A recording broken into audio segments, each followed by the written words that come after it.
నర్సరావుపేట శ్రీ లీలా వెంకటేశ్వర స్వామి దేవస్థానంలో విష్ణు సహస్రనామం సేవా సమాజం 19వ వార్షికోత్సవ కార్యక్రమాలు ఘనంగా నిర్వహించారు. ఈ సందర్భంగా శ్రీ లీలా వెంకటేశ్వర స్వామి వారికి వివిధ పూజలు నిర్వహించారు. అనంతరం భక్తులు స్వామివారిని దర్శించుకుని తీర్థప్రసాదాలు స్వీకరించారు. ఈ సందర్భంగా శ్రీ వెంకటేశ్వర స్వామి విష్ణు సహస్రనామ సేవా సమాజం కన్వీనర్ రత్నాకరం శ్రీనివాస ఆంజనేయ ప్రసాద్ మాట్లాడుతూ బుధవారం రోజు స్వామివారికి తిరుమల తిరుపతిలో జరిగే విధంగా తిరుప్పావై సేవ పూర్ణాహుతి కార్యక్రమం వైభవంగా జరిగిందన్నారు.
శ్రీ లీలా వెంకటేశ్వర స్వామి దేవస్థానంలో విష్ణు సహస్రనామ సేవా సమాజం ఈ 19వ వార్షికోత్సవం.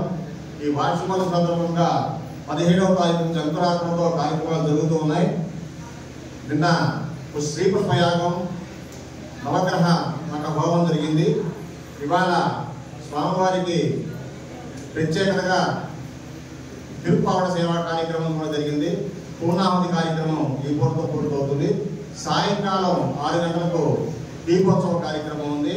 స్వామివారికి భోజన సేవ దీపోత్సవం తిరుమల ఎలా జరుగుతుందో ఆ విధంగా దీపోత్సవం ఏర్పాటు చేస్తున్నాం. సాయంకాలం చక్కగా అందరూ వచ్చి ఈ కార్యక్రమంలో స్వామివారిని సేవించి తీర్థప్రసాదం స్వీకరించవలసిందిగా ప్రార్థిస్తున్నాం.